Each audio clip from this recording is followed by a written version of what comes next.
Hi, and welcome to worship. My name is Michelle Hopp, and I serve as the pastor for the Arlington and the Pointe Inch United Methodist Churches. And I hope you had a good week. We're going to continue today to talk about John Wesley's 3 simple rules for Christian living. And last week we looked at the rule of do no harm. This week we're going to take a look at the rule of do good. So I'd like to invite you to pray with me. Dear Lord, help me do good to everyone I encounter today. Help me to reflect your goodness to those around me. Help me to see the opportunities where I can be the good today to whoever needs it. Help me to trust you as I encounter those difficult people and show me how to do good to them. Amen. All right, so we're going to do a little history again as a reminder of where this Methodist movement came from. Where did our religion come from? And in the 1700s in England, it was an awful time, kind of like we're experiencing today.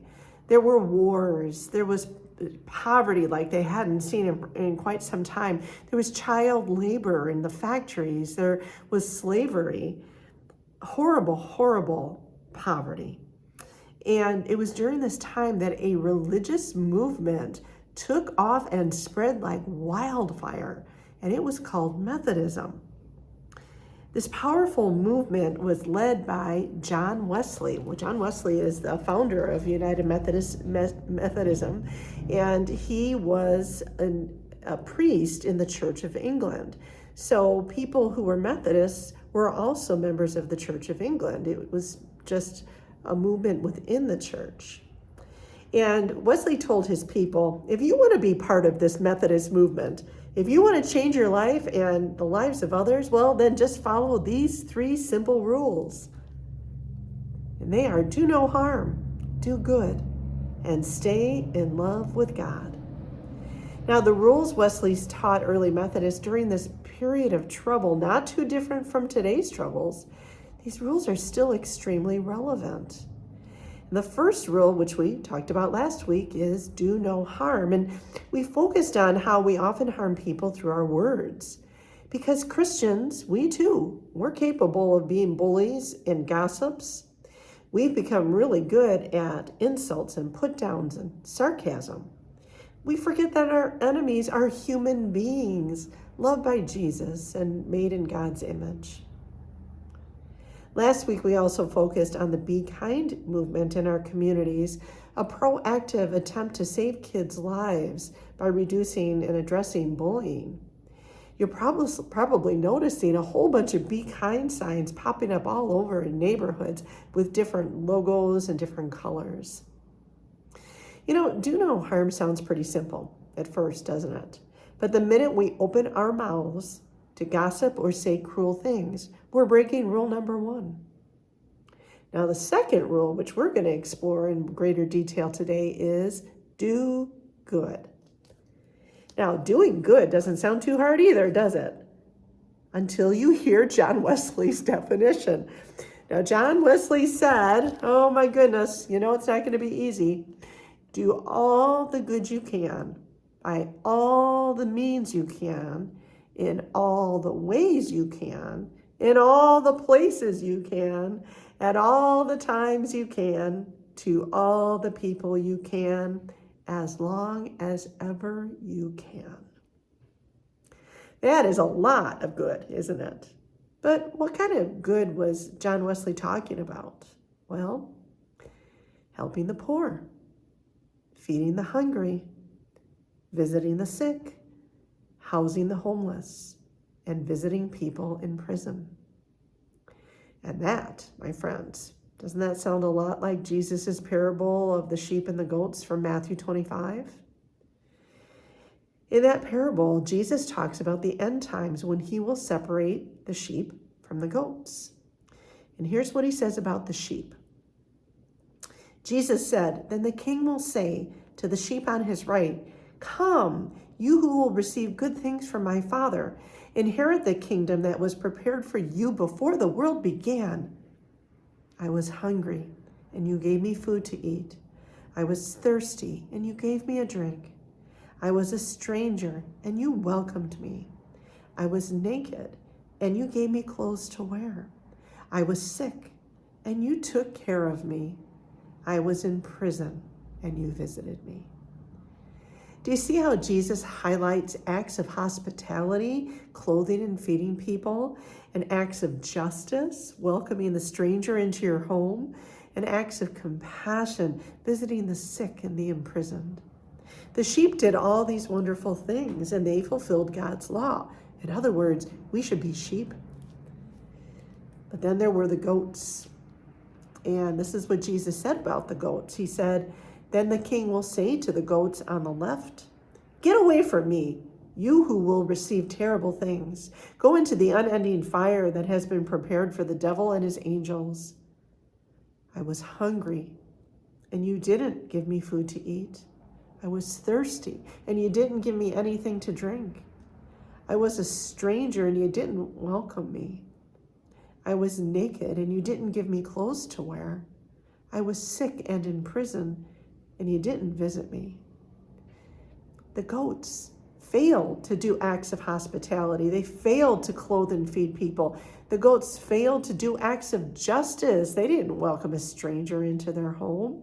And they failed to do acts of compassion. They didn't visit the sick or the people in prison. They didn't fulfill God's law.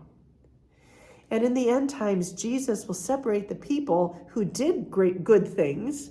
The good thing doers are the sheep. He's going to separate the sheep from the not good thing doers, which are the goats. That's great English, isn't it? John Wesley wanted his Methodists to be active sheep.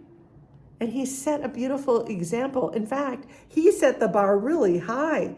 It makes me tired just hearing of all the things that he did.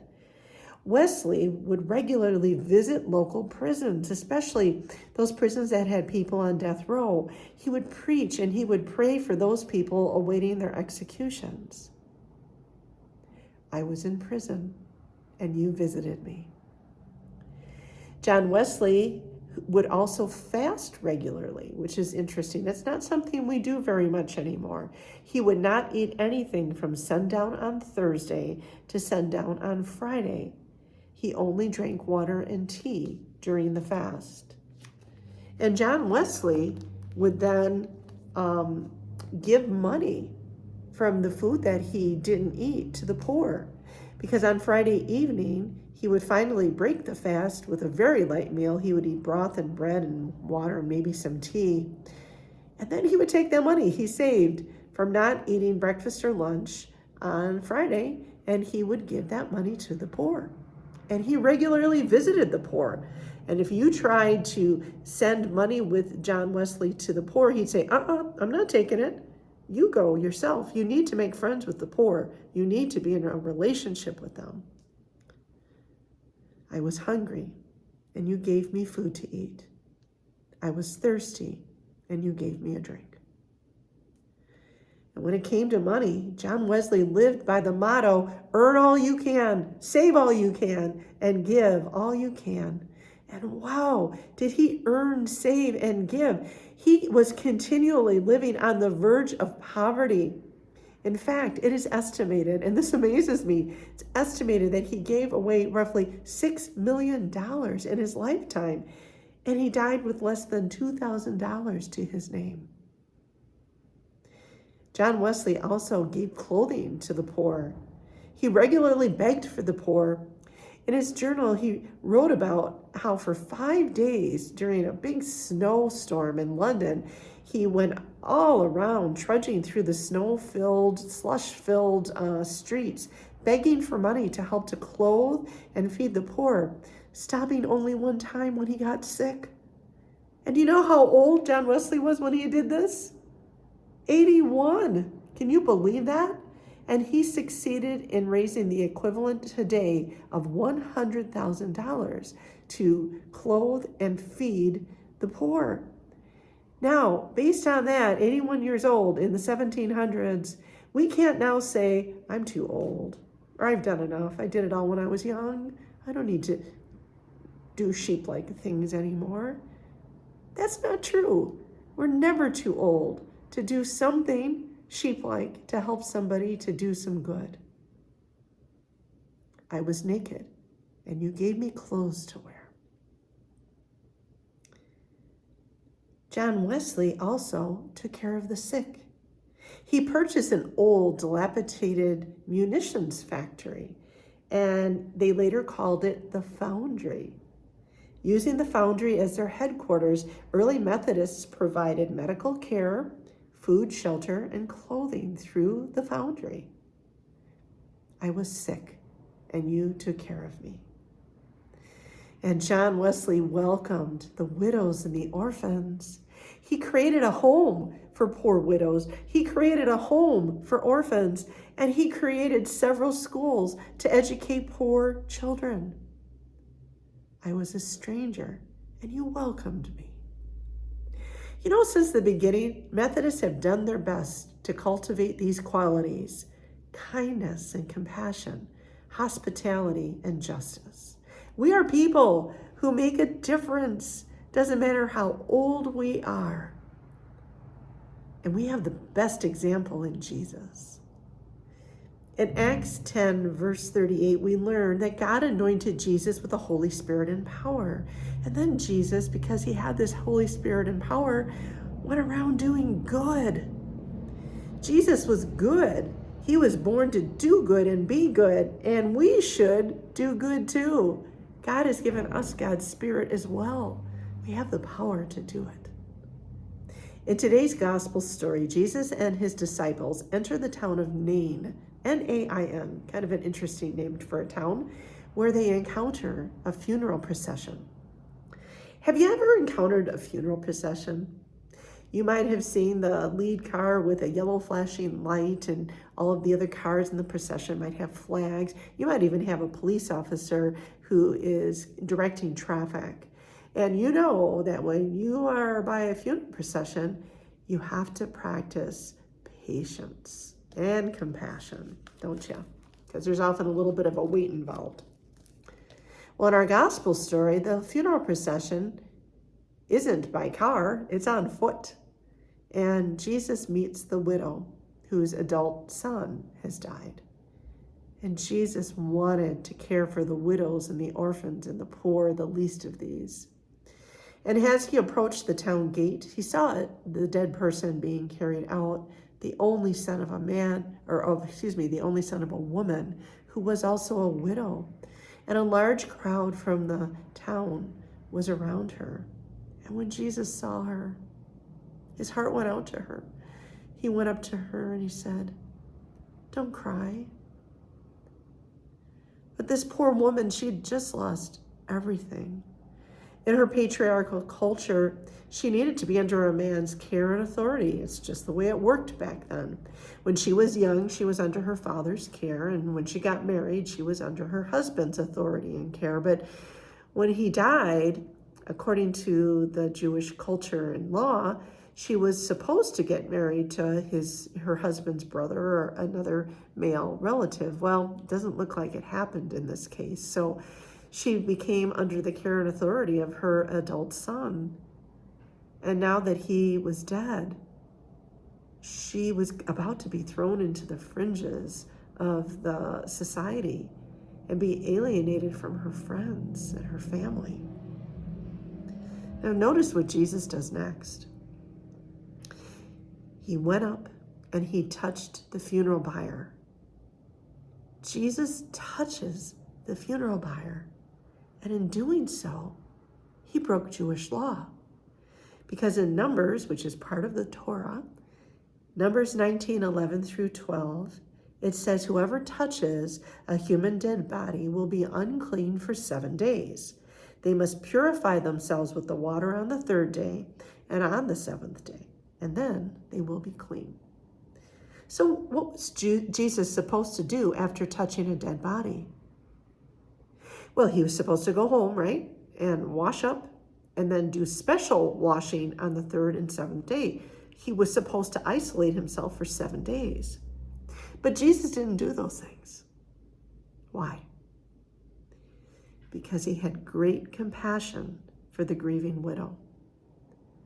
Notice what Jesus does next. Jesus says, "Young man, get up." And the dead man sat up and began to talk, and Jesus gave him back to his mother. You know, Jesus demonstrates God's love towards the people who live on the fringes of society, in the margins. He shows a special kind of compassion even as he breaks religious law. Jesus was born to be good and do good, and we should too. I want to tell you the story about Malala. You probably have heard about this Pakistani woman. Malala Yousafzai does good by fighting for the education of girls around the world. She was born in Pakistan in 1997, and welcoming a little baby girl was not a great thing in Pakistan because girls were not of the same worth as baby boys were. And her father, who was a teacher, was determined to teach her and treat her the way a boy would be. Well, her father ran a girls' school. She and Malala went to that school, and her father taught her, and she loved school. She was good at it. But everything changed when the Taliban took control of her village. The extremists banned many things. They couldn't watch TV, they couldn't listen to music, and then they enforced harsh punishment if people broke the law. And tragically, they said that girls could no longer go to school. Well, in January 2008, when Malala was just 11 years old, she said goodbye to her classmates, not knowing if she would ever see them again.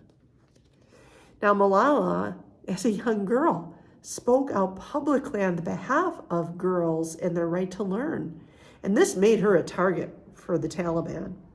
And in October 2012, on her way home from school, a masked gunman boarded her school bus and asked, "Which one of you is Malala?" And they pointed towards her, and he shot her on the left side of her head. This poor girl woke up 10 days later in the hospital in Birmingham, England. The doctors and nurses told her about her attack and how people around the world were praying for her. After months of surgeries and rehabilitation, she joined her family in their new home in the UK. It was then she knew she had a choice. She could live a quiet life and be quite happy, or she could continue her fight to make sure that every girl around the world can get an education and live the kind of life they want to live. With her father, she established the Malala Fund, a charity dedicated to giving every girl an opportunity to achieve the future she chooses.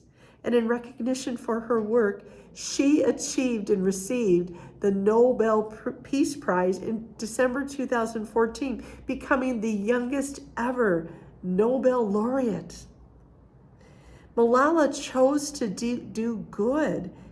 And what can you do to do good? Well, here are some inspirations from your own church friends. Volunteer at a blood drive. We had one last week here at the Pointed United Methodist Church, and it was so much fun. We ended up getting 29 pints of blood that will save 80-some people. Visit one of our at-home members. They're lonely. They miss you. Go to their house. Pray with them. Talk with them. Make a prayer shawl. These are popular. Our visitors and our friends, they'll take a shawl home, put it around their shoulders and pray. And think of our hospitality and love when they do that. Invite a widower or a widower out for coffee or for lunch. I know from experience that being alone for the first time for many of us is a hard transition, and it can be lonely.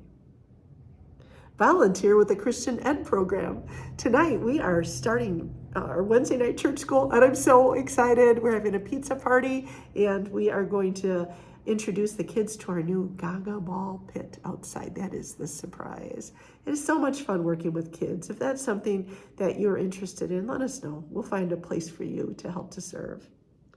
Volunteer in one of the area food pantries or with Blessings in a Backpack.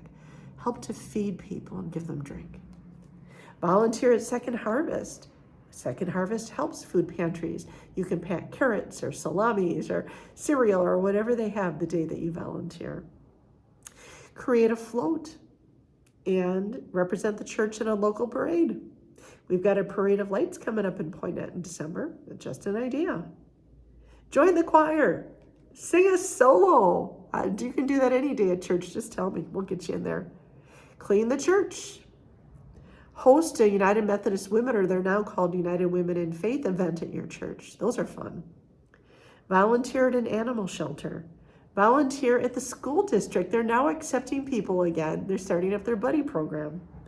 Get involved in an ecumenical event. Those are so much fun. Help us to find ways to do things with our brothers and sisters from other faith traditions in our community. Improve your own religious knowledge and spiritual growth. Take a lay servant class. I'm going to be teaching one in October, a basic lay servant class, and I invite you to join in there. Pray for people. Join a Bible study. Learn more from that too. Host an Advent by candlelight event this Advent. Be creative. Come up with new ideas. These are just things that people have done already or are going to do, but I know this is just the tip of the iceberg. You're creative people created by a creative God. Let's think of ways that we can do good. The Apostle John wrote in the 3rd John 11th chapter, anyone who does what is good is from God. You are all doing good. You're from God. Go out into the world, my friends, and do all the good you can. Amen.